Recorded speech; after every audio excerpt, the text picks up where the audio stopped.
Bonjour tout le monde, ici Marjorie Théodore au micro. Merci de nous suivre sur les ondes de Canal M. Les cheveux crépus, les cheveux bouclés, les cheveux métissés, les différentes teintes de peau chez les femmes racisées ont toujours été des tabous. De nos jours, il est courant de voir des couples mixtes avec enfants. Alors, pour ces mamans blanches, les cheveux métissés de leur progéniture est un vrai casse-tête. En table ronde, on en discute avec la styliste capillaire Xiaomei Chan et la conseillère en images Gérardine Jeune qui nous donneront des trucs et des astuces pour magnifier la chevelure et la peau de la personne de couleur.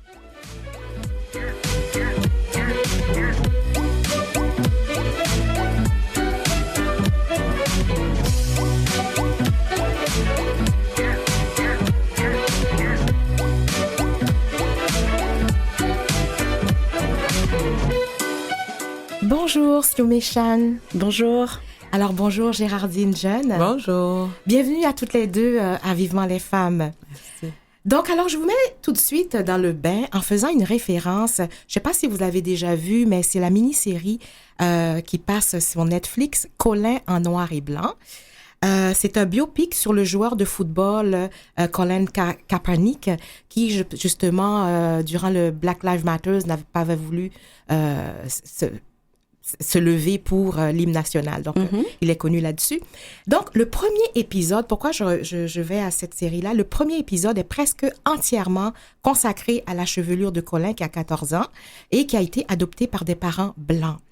Alors, ce qui était dans cette série-là, c'est sa quête interminable qu'il finit par mener avec sa mère sur son identité, donc sa coiffure, ses cheveux. Alors, finalement, il va chez une coiffeuse qui lui fait des tresses, c'était douloureux. Ensuite, sa mère voit ça et trouve finalement un salon spécialisé dans les cheveux texturés. Et c'est là que Colin se dit que lorsqu'il a eu sa première coupe, donc c'était des tresses, la confiance en lui est passée de 0 à 100. Donc, il disait qu'il se sentait pousser des ailes. Ce qui veut dire, dans cette mini-série, on voit aussi à quel point que les cheveux font partie de l'identité aussi. Alors, et il a eu ses tresses, il était très content, mais son coach lui dit « Non, tu peux pas porter des tresses parce que ça te donne une tête de voyou. » Alors donc, c'est une mini-série qui est très intéressante sur cette identité, cette quête d'identité. Donc, alors, j'ai voulu faire l'amorce parce que c'est présent actuellement sur Netflix et ça parle tellement de cette quête d'identité que ça a duré presque toute la première épisode. Donc, alors, c'était pour faire une amorce. Xiaomei Chan, donc vous êtes styliste capillaire. J'aimerais d'abord que vous nous expliquiez quelle est votre expertise, c'est quoi une styliste capillaire? Alors oui, je suis précisément coach capillaire. D'accord. En fait, j'aide les mamans qui ont des enfants aux cheveux texturés. Ça peut être une fille ou un garçon. Quand je parle de cheveux texturés, je parle de cheveux qui sont bouclés, frisés ou crépus. En fait, je me suis aperçue via ma propre expérience qu'il nous manque dans notre communauté où les femmes qui ont les cheveux texturés, cette éducation capillaire, cette transmission capillaire du fait de l'histoire de l'esclavage, de l'histoire de nos cheveux.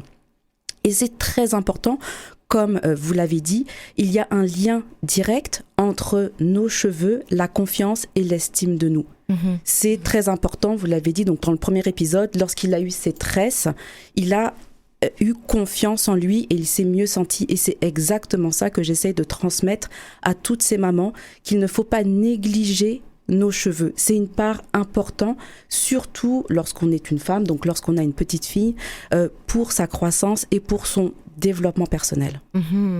D'accord. Gérardine Jeune, donc vous êtes conseillère en images. Alors, en quoi consiste la conseillère en images? En fait, conseillère en images, j'ai voulu englober le tout par rapport à mes expériences, que ce soit au début en tant que maquilleuse, ça fait plus de 20 ans, et ensuite, je me suis lancée dans le stylisme au niveau vestimentaire, et conseillère en images, c'est vraiment donner des conseils, que ce soit au niveau de la peau, du teint, le maquillage, les vêtements, donc vraiment, j'englobe le tout. Donc, j'ai appelé ça conseillère en images. Oui, merci. On va faire vraiment une table ronde où on va parler un peu, on va partir du maquillage aux cheveux parce que je pense que c'était important pour nous de mettre ces deux volets-là ensemble dans une émission parce que tout ça fait partie aussi de cette quête identitaire, de savoir est-ce qu'on peut trouver un fond de teint pour nos peaux, etc. Donc, alors, c'est important de mettre ces sujets-là en commun. Donc, n'hésitez pas d'intervenir si vous voulez. Alors, Siumé, vous avez dit que il y a plusieurs types de cheveux. Donc, expliquez-nous un peu les types de cheveux. Oui, bien sûr. En fait, scientifiquement, il existe 3 types de cheveux. Le premier type de cheveux, c'est le type asiatique, tel qu'on le connaît, raide. Ensuite, on a le type caucasien. Donc, le type caucasien peut être raide, bouclé ou frisé. Donc là, on parle vraiment de la génétique. Et le troisième, c'est le type qu'on dit crépu. Donc, le type africain. C'est vraiment 3 types de cheveux. Avec le temps, avec l'évolution, les métissages, on se retrouve avec des cheveux pas totalement lisses ou totalement frisés. On a ce qu'on appelle des cheveux texturés. On emploie le mot texturé à partir du moment où le cheveu n'est pas lisse. Et donc, en fait, on arrive avec des enfants, des femmes qui ont des cheveux bouclés, frisés ou crépus. C'est vraiment les 3 types de cheveux. Après, c'est vrai qu'on les catégorise avec des lettres et des numéros, mais pour faire simple, je vous dis 3 types de cheveux bouclés, frisés ou crépus. Après, dans chaque catégorie, il y a plusieurs, parce que même dans le crépus, il y a le très crépus, le moins, bon, en tout cas, c'est ce que vous appelez, j'ai vu d'ailleurs une vidéo sur votre site Internet, donc, qui disait aussi le type, comment trouver le type de cheveux. Exactement. Après, c'est important de définir son type de cheveux parce que c'est de là où on va savoir quels soins il faut faire, parce qu'on n'a pas besoin des mêmes soins quand on a un type bouclé que quand on a un type crépus. Oui. Alors c'est sûr qu'avec les métissages, on peut avoir plusieurs types, mais ça reste, je vous dirais, entre frisé crépus ou bouclé frisé. Quelqu'un n'a pas un cheveu bouclé et crépus sur la même tête, c'est pas possible. C'est ça.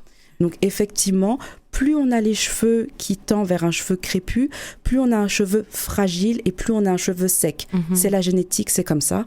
Mais du coup, une fois qu'on connaît son type de cheveux, on peut apporter les soins nécessaires pour son type de cheveux et utiliser surtout des produits adaptés à son type de cheveux. Et c'est là qu'est toute la difficulté en fait. Donc Gérardine, vous, on a parlé des types de cheveux. Alors dites-moi maintenant les différentes teintes de peau.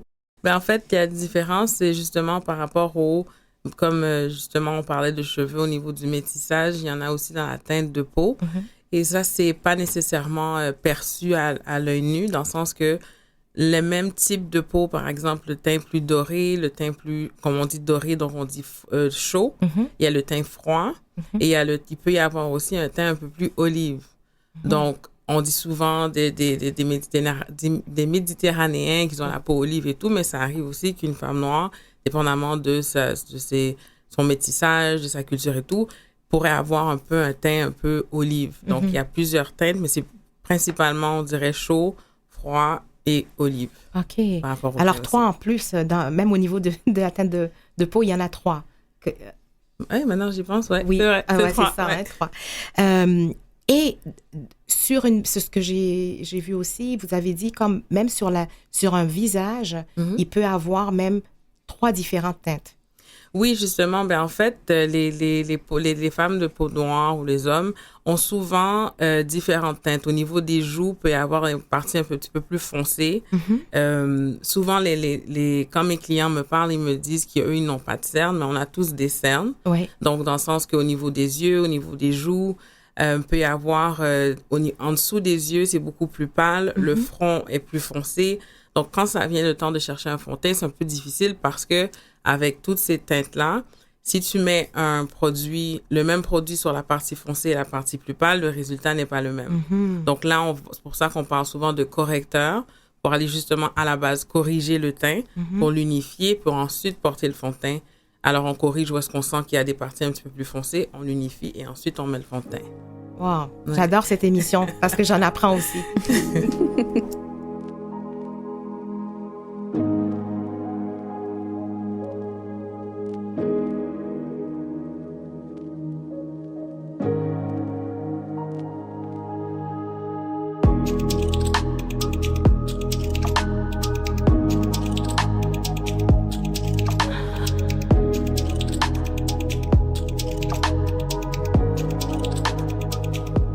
Je poursuis ma discussion avec Siomé Chan, styliste capillaire, et Géraldine Jeune, conseillère en images.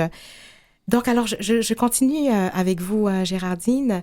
Moi, je me souviens d'un temps qui n'est pas si lointain, que lorsque j'avais des entrevues à la radio, à la télévision, disons, je devais amener mon fond de teint, amener mon maquillage, parce qu'une fois, je ne l'ai pas fait, j'avais l'impression que je ressemblais à un clown. Oui. Donc, est-ce que ces choses tendent à changer, quoi? Je veux vous dire oui, mais non. Ouais. Dans le sens où, encore aujourd'hui, que ce soit mes clientes qui me parlent de leur expérience sur les plateaux ou moi-même, on a malheureusement toujours besoin d'amener nos choses. Et j'ai hâte toujours, que même on parle de maquillage, même les cheveux, au niveau des cheveux texturés et tout, parfois la coiffeuse, elle arrive, elle sait pas trop comment manier les cheveux. Donc, au niveau du maquillage, donc là, typiquement, tu arrives à la télévision, l'invitée caucasienne, elle est là, les deux mains vides, elle a sa bouteille d'eau, elle attend qu'on s'exprime pas. Moi, j'arrive avec un sac, j'ai un spray pour les cheveux, conditioner, des produits, le fond de teint. Il faut toujours amener ces trucs parce qu'on sait jamais, justement, si on tombe sur quelqu'un qui va être capable de le faire. Et il y a même des histoires avec des amis à moi qui me disent que, justement, la maquilleuse se sent offusquée qu'on lui demande « Est-ce que tu es habituée à maquiller les peaux noires? » Et la dame était comme « Oui, j'ai déjà maquillé telle personne, j'ai des amis noirs. » Oui. Donc, et le résultat, le fond de teint n'était pas le bon. Tu vois, donc c'est vraiment au niveau de l'éducation. Puis j'ai su avec le temps que même les femmes ou les hommes qui prennent les cours de maquillage, ils ne passent pas assez de temps il n'y a pas de module pour la peau noire. Ils en parlent pendant peut-être 5 minutes, mais pendant toute une session, on passe sur le sujet rapidement. Mais eux, quand ils arrivent sur le terrain, ils n'ont pas les outils ou... Je veux pas dire pas les outils, il faut dire il y a moyen aussi d'apprendre sur YouTube et faire des essais et tout, mais jusqu'à aujourd'hui, on en parle encore, les mannequins dans les défilés de mode à travers le monde, on a encore le même problème. Et certaines femmes sentent que si elles n'apportent pas leurs propres produits, elles seront pas bien maquillées ni coiffées. Oui, tout à fait. Ouais. Siomé, vous parlez, vous, d'éducation capillaire. Donc, il y a une éducation à faire, que ça soit une maman qui a blanche, qui a un enfant métissé ou même d'autres styles de métier aussi. Géraldine vient d'en parler. Donc, quand on parle d'éducation capillaire, qu'est-ce que vous entendez par là, justement? Alors, quand je parle d'éducation capillaire, je parle surtout de transmission capillaire, puisque en général, c'est la maman qui transmet à son ou à ses enfants. Je prends mon propre exemple. Ma maman était martiniquaise, donc elle est noire. Oui. Elle n'a pas eu d'éducation capillaire. Elle est née en Martinique, elle a grandi à la campagne, elle avait les cheveux attachés. Son seul rêve, c'était d'épouser un Chinois ou un Suédois pour que ses enfants aient les cheveux moins crépus. C'est ce qu'on avait et c'est ce qu'on mettait dans la tête des femmes noires à l'époque aux Antilles. C'est surtout le cheveu et la première mode était le défrisage. Donc moi, j'ai toujours connu ma mère avec des défrisages. C'est ma tante qui venait à la maison pour défriser ma mère. Donc moi, quand il est arrivé un temps où mes cheveux ont commencé à changer, je suis née avec les cheveux lisses. Et ensuite, j'ai eu les cheveux beaucoup plus bouclés. Ça a été compliqué pour elle de gérer mes cheveux.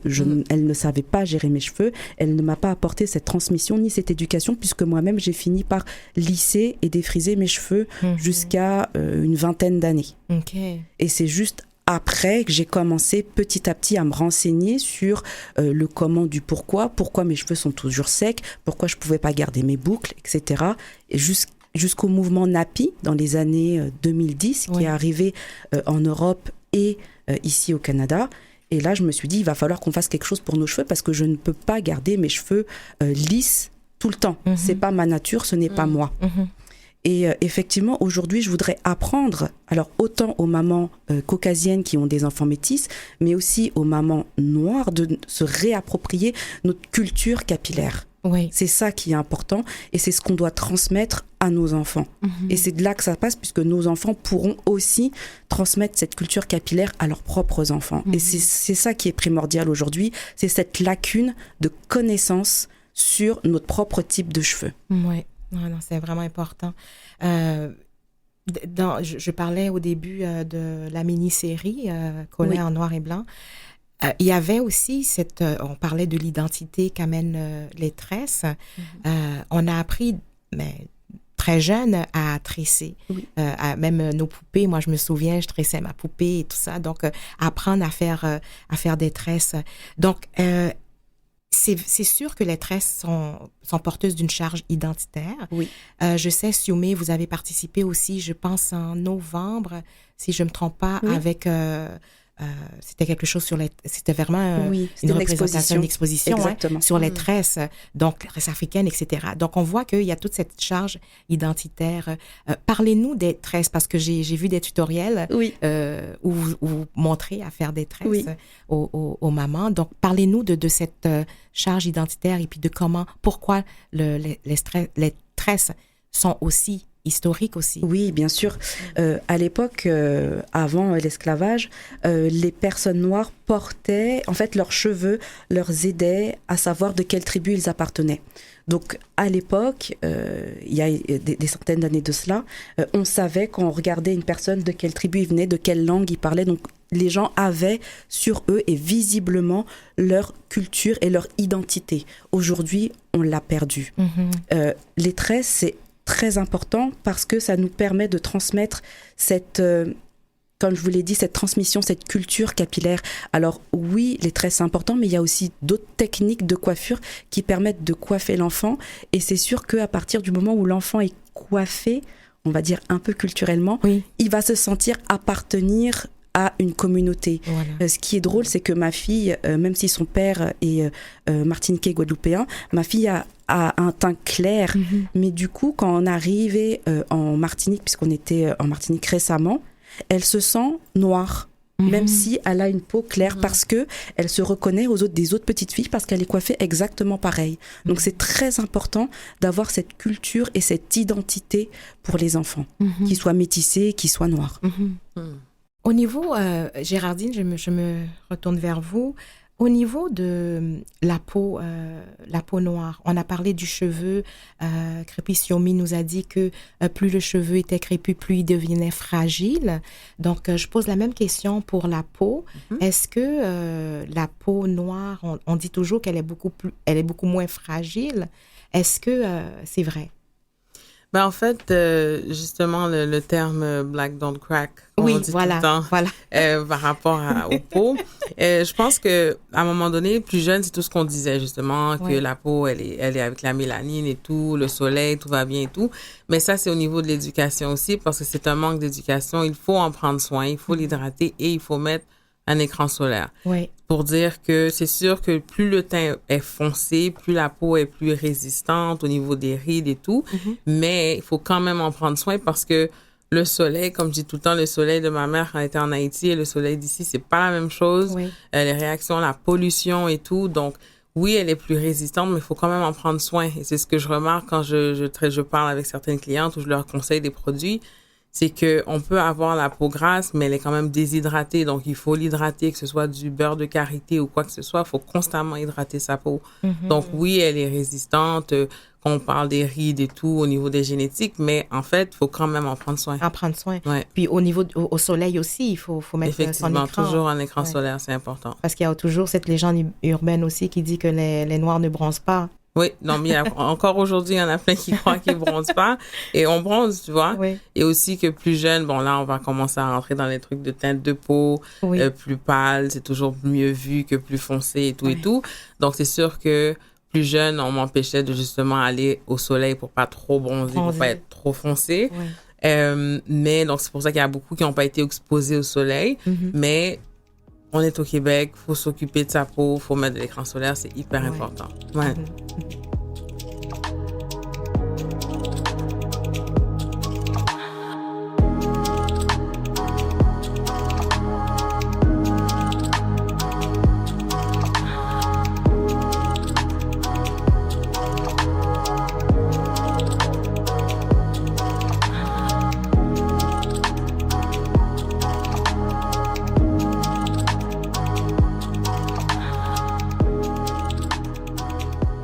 Toujours en compagnie de Siomé Chan, styliste capillaire, et Gérardine, jeune conseillère en images. Alors, on a parlé des tresses tout à l'heure. Lorsque, ça c'est une question que je pose, je connais la réponse parce que moi aussi, avec mes cheveux et tout. Donc, lorsqu'on porte des tresses, est-ce que c'est à quel rythme qu'on doit se laver les cheveux? On en prend soin durant le port des tresses, mais à quel rythme? Ok. Donc, je voudrais faire la différence. Il y a deux choses. La première, c'est porter des tresses avec ses propres cheveux. D'accord. Donc, j'ai mes cheveux naturels, je fais des tresses collées ou je fais une coiffure. Donc, c'est la première chose. Et la deuxième chose, on parle de coiffure protectrice lorsqu'on fait des tresses ou une coiffure avec des rajouts. Oui. Donc, c'est vraiment deux choses complètement différentes. Si je fais des tresses avec mes cheveux naturels, je pourrais les garder 1 à 2 semaines, mais je dois laver mes cheveux, retirer les tresses, puisqu'ensuite, après, ça abîme quand même les cheveux. Enfin, ça abîme. Si on les garde trop longtemps, la coiffure, les cheveux risquent de s'emmêler. Donc, aux 2 semaines, voire 3 semaines, si c'est des toutes petites tresses, c'est possible, mais il faut quand même réhydrater les cheveux. Pour les personnes qui mettent des rajouts, donc qui utilisent des faux cheveux pour pouvoir faire des coiffures protectrices, on parle de 6 semaines. On s'entend que la plupart des femmes ne gardent pas leur coiffure protectrice 6 semaines, mais c'est ce que conseillent les coiffeurs, vraiment, c'est 6 semaines. On doit quand même laver ses cheveux, même si on a une coiffure protectrice, et les hydrater également comme il faut aux 2-3 jours ou aux semaines. Donc, on essaye de faire un shampoing par semaine et on hydrate aux 2-3 jours avec une lotion, un vaporisateur, par exemple, avec du gel d'aloe vera, un peu d'eau et on met un petit leave-in, on met une crème dessus. Donc, c'est très important.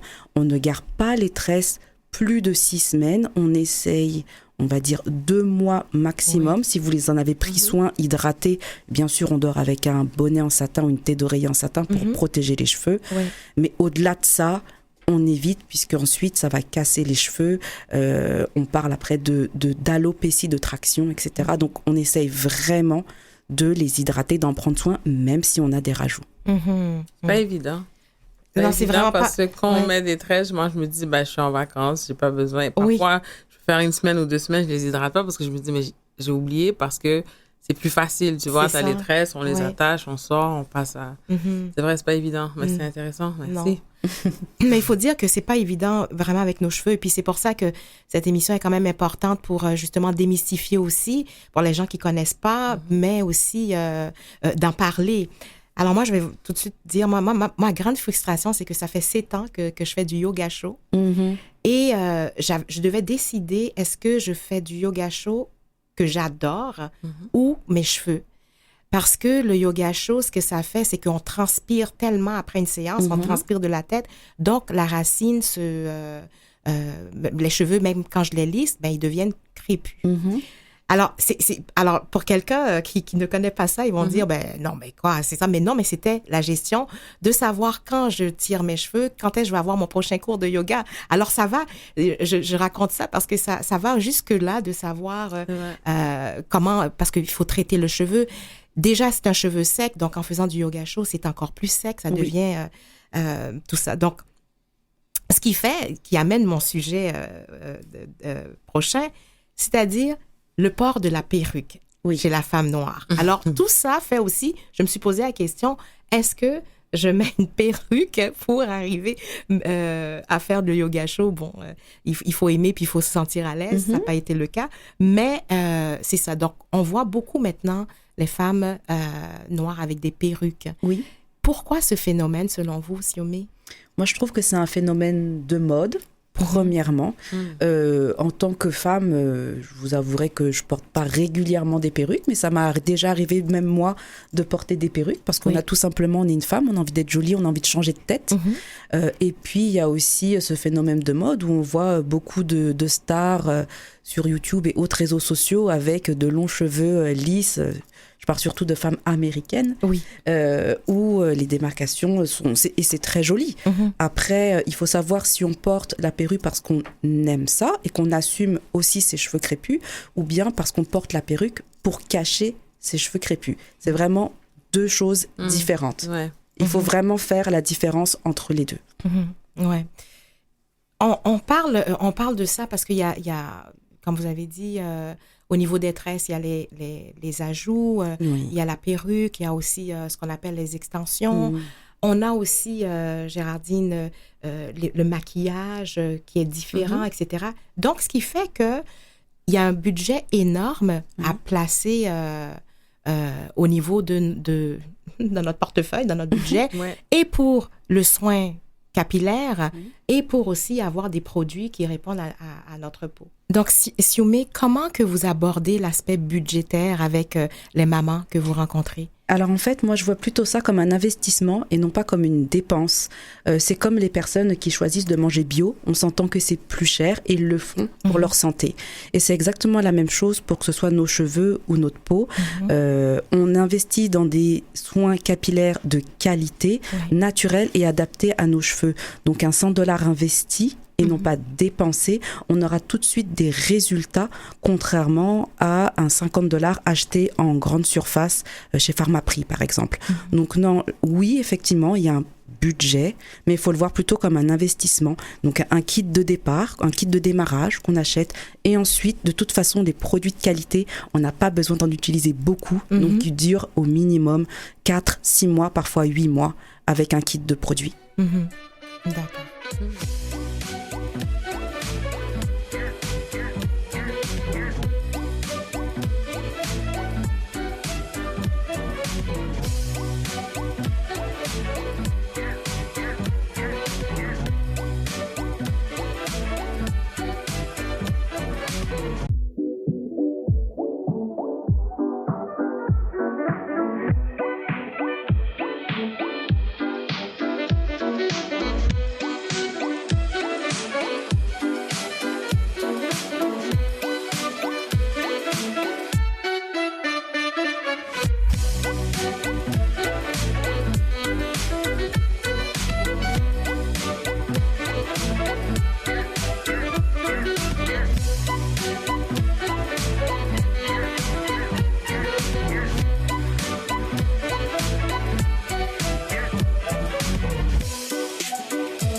Vous écoutez Vivement les femmes avec Marjorie Théodore.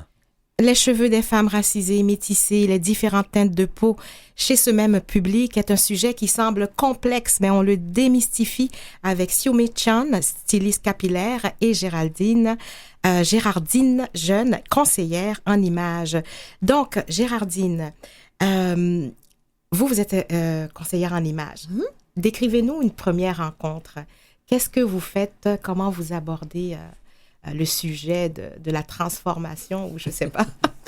En fait, je dis conseillère en images, mais c'est pas mal de la thérapie en fait. D'accord. Sans nécessairement être officiellement thérapeute, parce que souvent les gens viennent vers moi lorsqu'elles ont besoin de justement changer de tête, changer de look, les vêtements, et trouvent que elles sont rendues à un moment dans leur vie où est-ce qu'elles sentent qu'elles veulent changer. Et moi, je dois avoir la conversation justement pourquoi, qu'est-ce qu'elle veut changer, qu'est-ce qu'elle n'aime pas, qu'est-ce qu'elle aime, qu'est-ce qu'on va mettre en valeur. Tu vois, tout à l'heure, on parlait des perruques, justement. Moi, je vais creuser pourquoi cacher les cheveux. Est-ce que c'est parce que tu ne les aimes pas, tu sais pas comment en prendre soin? Donc, c'est vraiment d'aller à la base pour comprendre, en fait, ce qui se passe. Et puis, moi, à ce moment-là, je propose des solutions au niveau du maquillage, des cheveux, des vêtements pour qu'elles se sentent mieux au final. Ouais. Donc, c'est pour améliorer selon ce qu'elles veulent en réalité. Oui, ben c'est ça, parce qu'en fait, souvent les gens viennent me voir et disent « OK, j'aime ton style, je veux que tu changes mon style, je veux te ressembler. Non, les gens ne peuvent pas techniquement me ressembler. C'est ça. Et ça arrive souvent que je propose des choses que moi je porte, qu'elles ne sont pas prêtes à porter, qu'elles n'osent pas non plus. Donc, c'est pour ça que je me suis dit « OK, au lieu de oui, j'écoute la cliente, mais à ce moment-là, c'est d'aller creuser pour comprendre le pourquoi. Et à ce moment-là, on trouve des conseils parce que oui, au final, c'est parce qu'elles veulent se sentir mieux, elles veulent sûrement un moment tragique dans leur vie, elles veulent changer, donc j'arrive à ce moment-là. Et je travaille beaucoup avec des artistes aussi qui ont des occasions spéciales, où est-ce que je peux être beaucoup plus créative dans les costumes, dans les vêtements et tout. Mais c'est vraiment ça, c'est quand on a besoin d'un changement. Oui, c'est ça. Donc, c'est d'aller aussi, ce que j'entends, c'est de l'intérieur vers l'extérieur, c'est-à-dire d'aller chercher le pourquoi du changement et tout. Lorsque maintenant on parle de maquillage comme tel, est-ce qu'il y a des marques ou des choses qu'on peut trouver facilement? Parce que, bon, je sais, moi, le Jean Coutu proche de chez moi, c'est pas là où je vais trouver le maquillage pour me maquiller. Je vous dirais que oui, il y a des marques locales. Il y a aussi des marques qui sont rendues dans les grandes surfaces, comme par exemple Sephora, où est-ce que tu rentres là et tu as une centaine de marques. Et là, il faut trouver un peu ce qui te convient, donc avoir des conseils au niveau des produits. Je dirais que de plus en plus, les marques commencent à avoir des teintes un peu plus foncées. Mais dans les pharmacies, l'histoire est que à un moment donné, les gens se plaignaient beaucoup et se disaient, on comprend pas pourquoi je peux pas trouver ma teinte dans les pharmacies. Et en creusant, ils nous disent que c'est vraiment au niveau de la demande. Donc, lorsque tu vas dans une pharmacie et tu ne trouves pas le produit, à un moment donné, tu peux avoir la conversation avec la conseillère qui va parler aux représentants. Parce qu'il y a toujours des représentants de chaque marque qui font des tournées à tous les mois dans les pharmacies pour voir est-ce que les produits bougent, est-ce que ces teintes-là, est-ce que ça bouge ou quoi que ce soit. Mais je dois dire que le côté un peu hypocrite de l'industrie, c'est qu'il n'y a pas nécessairement de publicité, tu vois. Donc, ils ont les produits, ils ont quelques teintes plus foncées, mais ils vont pas l'annoncer. Voilà. Donc, à ce moment-là, quand le représentant revient après 3 mois, puis il se dit, les teintes n'ont pas bougé, donc elles n'en ont pas de besoin, elles les enlèvent, parce que si on l'enlève, si la teinte est là, c'est de l'argent. Tu vois, donc, on enlève les teintes, on met d'autres teintes qui sont beaucoup plus populaires. Donc, c'est vraiment, il y a un travail qui doit se faire au niveau de la communication, mais aussi, faut en parler en conseillère à la pharmacie de chez soi pour dire est-ce qu'il y a moyen d'avoir des teintes pour ma peau. Mais je dois le dire aussi, si vous êtes la seule, ça risque pas de changer beaucoup, ça risque de ne pas bouger. Tandis qu'à Montréal-Nord, certaines boutiques, ou même dans l'ouest de Montréal, il y a beaucoup de diversité au niveau des cultures. Là, on trouve beaucoup plus de produits. Et puis, quelque part, comme vous dites, s'il n'y a pas de publicité, moi, je ne vais pas avoir le réflexe non plus d'aller chercher mes produits chez le Jean Coutu proche de chez moi. C'est le moyen de le savoir, c'est ça. Je vais aller je vais aller dans des endroits beaucoup plus spécialisés. Donc, alors, lorsque vous avez quelqu'un, vous prenez en charge, etc., donc il y a tout ce changement-là qui se fait. Le résultat, vous, comme avec votre expertise, quel est le résultat que vous attendez? En fait, je veux que la personne soit surprise, mais qu'elle se reconnaisse dans le processus aussi. Oui. Surtout au niveau du maquillage, parce que si on se fie à ce qu'on voit sur les réseaux, faut acheter 50 produits, faut acheter le concealer, faut acheter le primer, faut acheter la base, les sourcils, tu as besoin de 6 produits. Et moi, en fait, j'ai travaillé chez MAC pendant des années et cette partie-là, je faisais pas MAC vendre tant que ça parce que justement, moi, une cliente qui vient, je vais pas te proposer 20 produits si tu n'en as pas de besoin. C'est ça. Je vais t'en proposer 2. C'est sûr, pour les vendre, ça n'aide pas. Mais en même temps, pour moi, c'est important d'être sincère dans ce que je fais et de conseiller la personne pour qu'elle comprenne ton type de peau, qu'est-ce qu'on veut, qu'est-ce que tu veux mettre en valeur, est-ce que tu as la peau sèche, tu as la peau grasse, tu as la peau déshydratée. Même ces choses-là, les clients ne le savent même pas. Tu vois, donc c'est au niveau de l'éducation. Moi, c'est plus l'éducation qui m'importe. Donc, moi, c'est plus la surprise de voir la transformation et aussi qu'elle se reconnaisse. Je trouve ça important parce que je peux faire quelque chose, arriver à la maison, la personne, elle se dit, pour un moment, c'était cool, mais arriver chez moi dans mon train-train quotidien, moi, j'ai pas le temps de refaire ce genre de choses-là. Donc, c'est pour ça que je vais creuser jusqu'à comprendre, tu travailles où? Est-ce que tu as des enfants? T'en as pas? Ton style de vie doit s'adapter au look que tu as besoin d'avoir pour pouvoir le garder plus longtemps. Oui. Très intéressant. Siumé, vous, je vois la même question. Lorsque un enfant arrive avec sa maman et tout, c'est quoi votre satisfaction, le résultat que vous attendez? Moi, j'attends à ce que, et c'est ce qui arrive le plus souvent, c'est que l'enfant se découvre dans la glace, comme s'il ne s'était jamais découvert avant. Et quand on voit le sourire, la joie qu'il y a sur son visage et qui dit « Oh, je suis belle !» Alors là, c'est magnifique. Quand je reçois les témoignages de mamans qui me disent, une fois rentrée à la maison, elle a couru pour montrer sa nouvelle coiffure à son papa, qu'elle était fière de ses cheveux, qu'elle ne fait que se regarder dans la glace. Ça, c'est vraiment une fierté et c'est ce que j'aimerais que toutes les petites filles et tous les petits garçons arrivent à avoir dans leur vie. Puis, est-ce que, en majorité, vous voyez que les mères ont une grande ouverture? Je dirais... un peu comme tout à l'heure, oui et non. Certaines mères savent, surtout les femmes caucasiennes, savent qu'il y a un manque à ce niveau-là, qu'elles n'ont pas reçu cette éducation, donc c'est plus difficile, mais elles le voient un peu comme une montagne. Voilà, ouais. Donc, comme elles ne le voient pas comme étape par étape, ça leur fait peur. Donc, je dirais que il faut juste leur faire comprendre qu'il faut y aller étape par étape pour pouvoir avoir un résultat, et aussi que les produits magiques, ça n'existe pas, parce que beaucoup veulent la facilité, puisque souvent les femmes aux cheveux lisses, on fait un shampoing, c'est fini. Non, le cheveu texturé, ça demande plus de soins. Donc à partir du moment où elles comprennent vraiment qu'il y a une routine à faire, qu'il y a un shampoing, un après-shampoing, le démêlage et la coiffure, qu'on y va étape par étape, elles arrivent à comprendre et l'intégrer dans leur routine. Et là, je dirais elles vont moins se voiler la face. Parce que beaucoup se disent, j'ai acheté tel produit, telle marque, j'ai dépensé presque $100, mais j'ai pas de résultat. Oui, mais bon, si la routine est faite à moitié, l'enfant ne dort pas avec un bonnet, il n'y a pas eu de coiffure protectrice, l'enfant a toujours les cheveux lâchés, ça ne va pas fonctionner. Beaucoup de personnes ont des fausses croyances. Ils vont mettre de l'huile de coco ou du beurre de karité sur les cheveux de l'enfant, ils vont acheter des produits chers et ça va s'arrêter là. Or, une routine capillaire, c'est pas juste mettre du beurre de karité sur les cheveux de l'enfant. Ils pensent hydrater les cheveux, alors que pas du tout. Ça fait que juste graisser les cheveux, mettre de l'huile sur les cheveux. Ça ne va jamais hydrater un cheveu.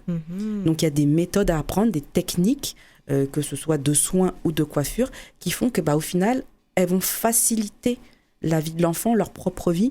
Et puis, on va passer peut-être 2 heures ou 2 semaines. Et là, tout le monde va être content. Et l'enfant va avoir une très forte estime de lui-même. Oui, parce que c'est ce que j'allais dire, l'incompréhension justement du parent vient amener un sentiment de culpabilité envers l'enfant aussi, parce que quand tu vois que ta maman est frustrée, elle comprend pas.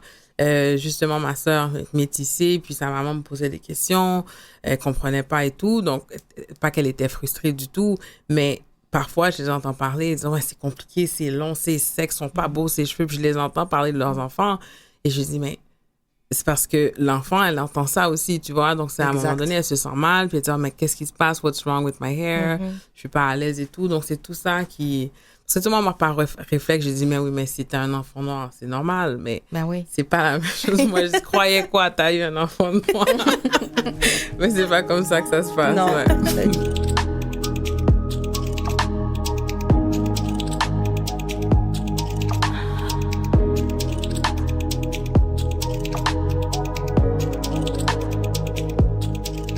Je poursuis avec Xiaomei Chan, styliste capillaire, et Géraldine, jeune conseillère en images. Là, on a un peu ri avant la petite pause. Mais vous allez ajouter quelque chose, Xiaomei? Oui, je disais que ce qu'il faut vraiment dire, surtout aux mamans, c'est que notre frustration et le vocabulaire qu'on utilise pour nommer les cheveux... crinière, touffe, tout ce vocabulaire péjoratif nuit inconsciemment à l'enfant. C'est sûr et certain. Si on arrive devant la routine et on commence à souffler « j'en ai marre, c'est trop long » et qu'on l'exprime négativement, c'est sûr que ça a un impact négatif. L'enfant ne va pas pouvoir aimer son image ni aimer ses cheveux. Et c'est très important d'avoir un vocabulaire positif pour que l'enfant apprennent à aimer ses cheveux et donc s'aimer soi-même. Non, c'est vraiment important parce que on l'a vu tellement souvent, le test de la poupée blanche et la poupée noire, et on demandait à une enfant qui était le plus beau ou la plus belle poupée, et c'était toujours la poupée blanche. Donc ça aussi, ce qu'on dit, c'est les mots utilisés, puis de dire aussi que c'est beau, parce que quand la mère elle-même dit « je suis fatiguée avec tes cheveux, je suis pas capable, ils sont pas beaux », Elle peut pas se trouver belle. Exactement. Alors déjà, il y a deux choses. Si on parle d'une mère caucasienne, donc elle n'a pas l'expérience, mais on a aussi beaucoup de mamans noires qui ne se trouvent pas belles et qui n'assument pas ses propres cheveux. Et donc, une maman qui porte toujours des perruques, qui fait des greffes ou qui met des rajouts, l'enfant, des fois, n'a jamais vu sa mère avec les cheveux naturels. Et ça peut être... C'est difficile de dire à son enfant, t'es belle, tes cheveux sont beaux, si nous-mêmes, on n'accepte pas nos propres cheveux. Et c'est ça qui est compliqué aussi, de faire comprendre aux mamans qu'il faut s'accepter soi-même pour renvoyer au message, puisque la mère est le modèle de la fille. Tout à fait. Nos enfants, nos filles, copient-collent ce qu'on fait. Oui. Donc Exactement. si on s'aime soi-même, notre enfant va s'aimer soi-même aussi. Puis c'est tellement important parce que lorsque vous avez parlé en début de l'éducation capillaire, finalement, l'éducation capillaire, c'est pas juste chez les mères caucasiennes, c'est aussi chez les mamans noires. Donc, puis à quel moment vous suggérez cette éducation? Je le suggère, je dirais, dès le début, parce qu'il faut bien un commencement. C'est ça. Donc, ça peut être la maman capillaire. Moi, j'ai eu mon commencement avant d'avoir mes enfants, avant d'avoir ma fille. Je l'ai eu à 30 ans. Je l'ai eu tard, mais vaut mieux tard que jamais. Mais il faut qu'on l'ait à un moment donné, parce que c'est très important.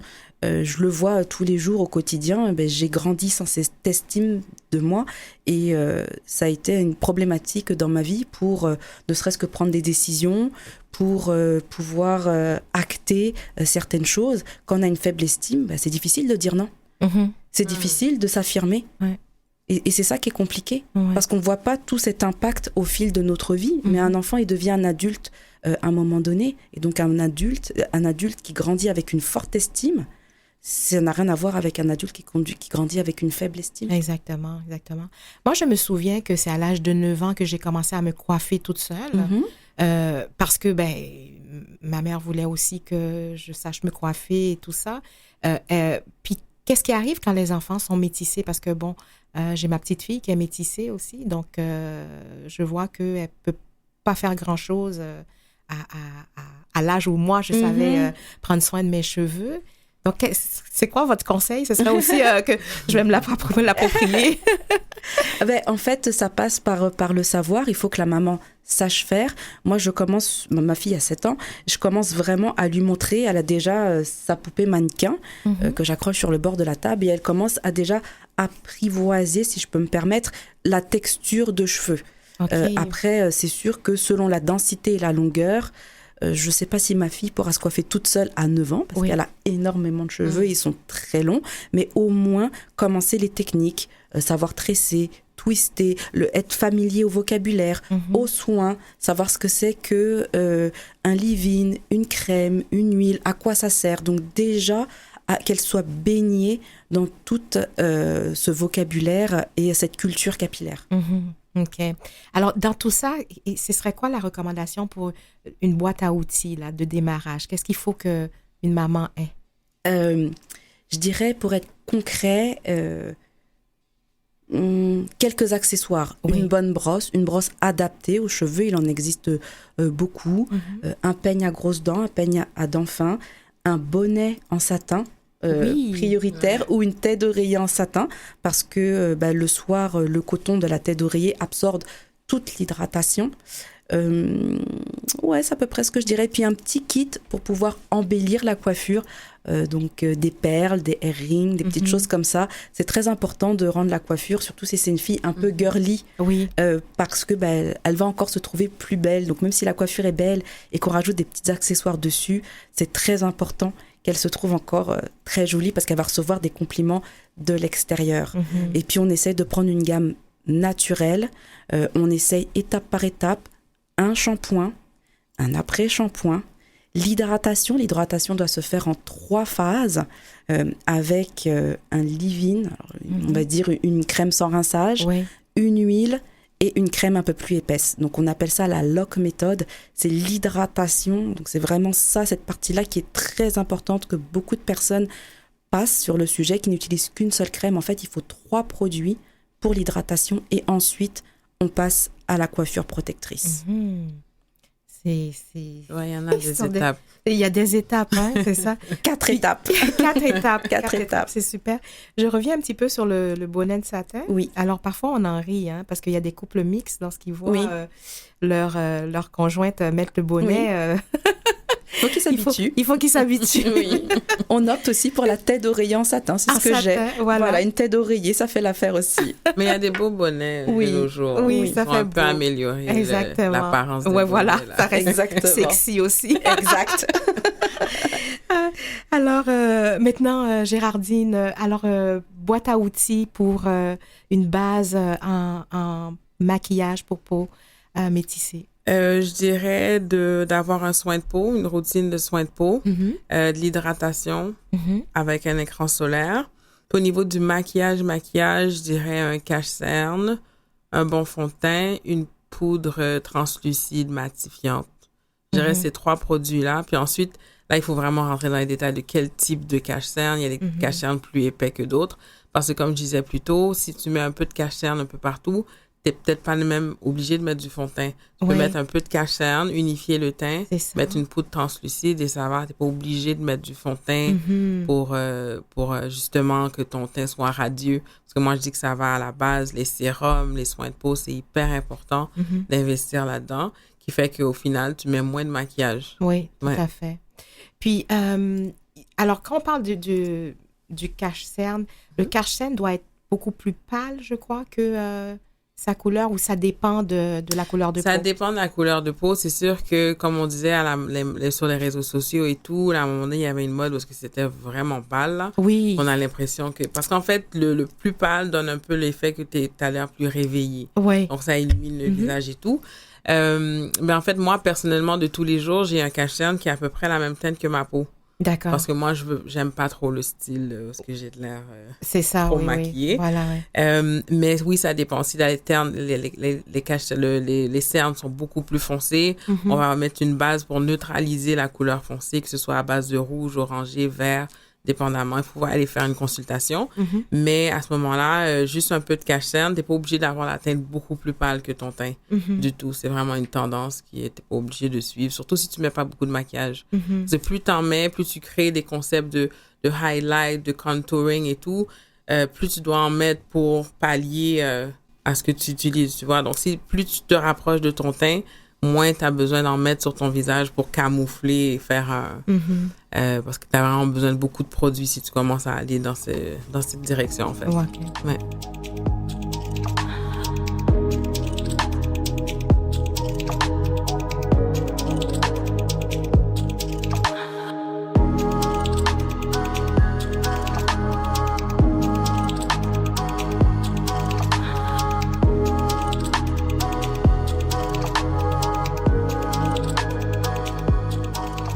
Toujours au micro avec Siomé Chan, styliste capillaire, et Gérardine Jeune, conseillère en images. Alors, mesdames, je me posais la question, est-ce que y a une façon, donc, Siomé, de connaître ses boucles ou un outil? Et puis, Gérardine, je vous poserai la même question au niveau de la peau. Donc, là, on est plutôt dans la dernière partie de l'émission, donc en mode solutions et conseils. Alors, Siomé. Je dirais que connaître ses boucles, c'est important, mais c'est pas primordial. Il existe la théorie de Walker, où on catégorise les boucles en types et en lettres, mais à partir d'une photo, d'une petite vidéo, on peut reconnaître les boucles de l'enfant et à partir de ce moment-là, apporter des soins adaptés. Je donne du coaching en one-to-one avec les mamans. La plupart sont en virtuel, donc aux Antilles, en France ou au Québec. D'accord. Et donc, à partir d'une photo, j'arrive à déterminer le type de boucle et selon l'objectif capillaire de la maman, on propose une routine, des produits, etc. Mais je donne aussi surtout des formations en ligne sur le démêlage, l'hydratation et la coiffure. Donc, c'est des capsules vidéo. Quand on prend le programme en entier, il y a plus de 70 capsules vidéo qui va apprendre donc à démêler, à hydrater, à tresser le cheveu et à faire de belles coiffures pour les enfants. Donc, vraiment, type de boucle, oui, mais pas vraiment nécessaire et primordial pour prendre soin des cheveux de son enfant. D'accord.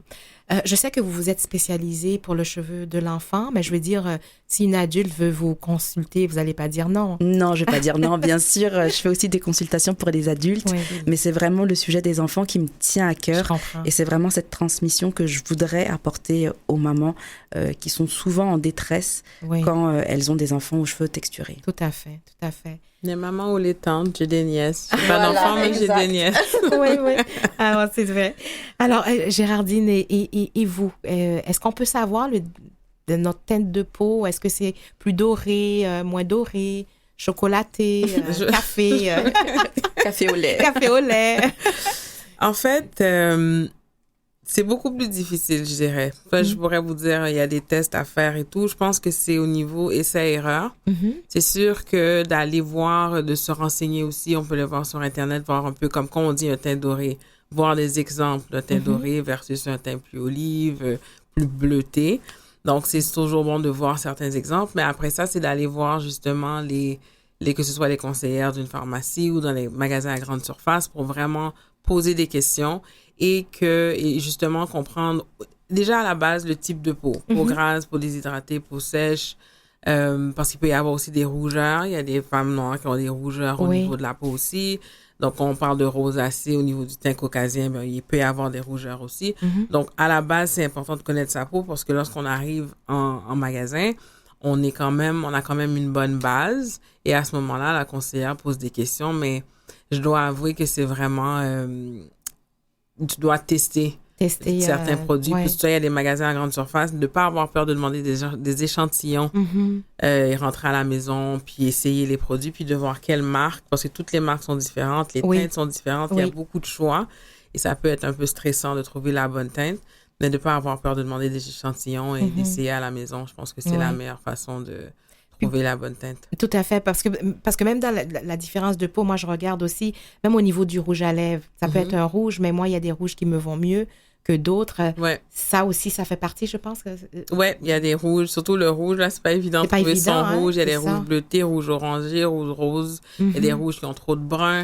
Ça dépend. Faut faire des essais. Mais moi, en fait, au niveau du consommateur, mais de plus en plus, j'essaie d'encourager justement les maquilleuses ou je suis entourée de maquilleuses, de leur poser des questions, de les encourager à justement apprendre à connaître pas mal de choses au niveau des peaux noires Oui. pour pouvoir mieux conseiller aussi cette partie-là, je trouve un peu. Parce que parfois, j'y vais comme cliente mystère. Oui. Je dis pas que je suis maquilleuse. Je fais comme si je comprenais rien. Je pose des questions juste pour voir un peu l'expérience et pour être honnête avec vous, parfois, je trouve ça vraiment triste parce que je dis, mais moi, je m'y connais, donc je sais qu'est-ce qu'elle me raconte, ça fait aucun sens. Mais quelqu'un qui le sait pas, tu vois. Donc, je pense que c'est au niveau des conseillères, des boutiques et de voir comment est-ce qu'on peut éduquer les conseillères Voilà. et en tant que cliente, connaître sa peau. Au moins une bonne base, comme ça la dame va pouvoir vous conseiller du mieux qu'elle peut. Oui, Ouais. tout à fait. Donc, je vous entends depuis le début de l'émission, vous êtes toutes les deux passionnées par vos métiers. Puis maintenant, j'ai envie de vous demander, qu'est-ce que, dans un avenir proche ou plus lointain, qu'est-ce que vous auriez aimé changer qui vous faciliterait dans vos champs d'expertise? Si à l'école on pouvait donner un module, alors peut-être toi au niveau de la peau ou un module au niveau des cheveux pour comprendre Pour les vraiment coiffeurs, ouais. Pour les coiffeurs et même pour les enfants, avoir un module sur l'estime d'eux-mêmes, par quoi ça passe, c'est pas quelque chose, c'est pas une notion qu'on apprend à l'école et je trouve ça important qu'on puisse apprendre ça à nos enfants, la confiance en soi, l'estime de soi, c'est vraiment pas des notions qu'on apprend à l'école, ça serait bien qu'on mette ça au programme. Oui. Géraldine? Idéalement, ben moi je suis plus les clientes, oui, mais je m'attaque plus à l'industrie. Oui. Justement, avoir sur les plateaux partout, d'avoir des professionnels qui sont habitués à travailler avec les cheveux crépus, les peaux noires, au niveau des conseillères, de s'y connaître au niveau des produits, puis d'avoir une ouverture d'esprit aussi, tu vois. Oui. Parce que, et à la base aussi, j'irais jusqu'à engager justement des personnes de peau noire sur les plateaux quand on voit que, bon, il y a pas mal d'invités dans ce sens-là. Parce qu'il y en a qui disent, c'est juste que je n'ai jamais appris, je sais pas trop quoi faire, tu vois. Oui. Donc, engager des gens à peau noire, cheveux crépus qui vont pouvoir justement s'occuper des invités, il n'y a pas de problème avec ça. Donc, l'ouverture d'esprit dans l'industrie, que ce soit de les engager et celles qui sont là, d'apprendre poser des questions, de s'informer, de se dire, OK, comment est-ce que je peux apprendre? D'aller voir Siomé, prendre des cours, prendre un coaching, parce que c'est important. Exactement. Et pour vous rejoindre d'ailleurs pour ces coachings-là, de part et d'autre, on va mettre vos coordonnées sur notre Facebook lorsqu'on va faire l'émission, parce que je pense que c'est important. Moi, j'ai des solutions que je veux avoir aussi pour mon yoga show. Alors, voilà, ben écoutez, ceci met vraiment fin à notre émission. Puis, je vous remercie d'avoir accepté notre invitation. Je pense que vous nous avez grandement éclairé sur le sujet. Mathieu, notre technicien, nous dit qu'il a beaucoup appris. Donc, alors, c'est fait. Et je pense que pour les auditrices aussi et auditeurs. Donc, on encourage fortement les mamans à aller consulter pour leur petite fille et aussi pour une transformation d'image aussi. Oui, alors, voilà. Donc, merci à toute l'équipe. Mathieu Tessier à la mise en onde. Line Roy à la recherche et Jean-Sébastien Laliberté, chef diffusion technique. Alors ici Marjorie Théodore qui vous donne rendez-vous la semaine prochaine.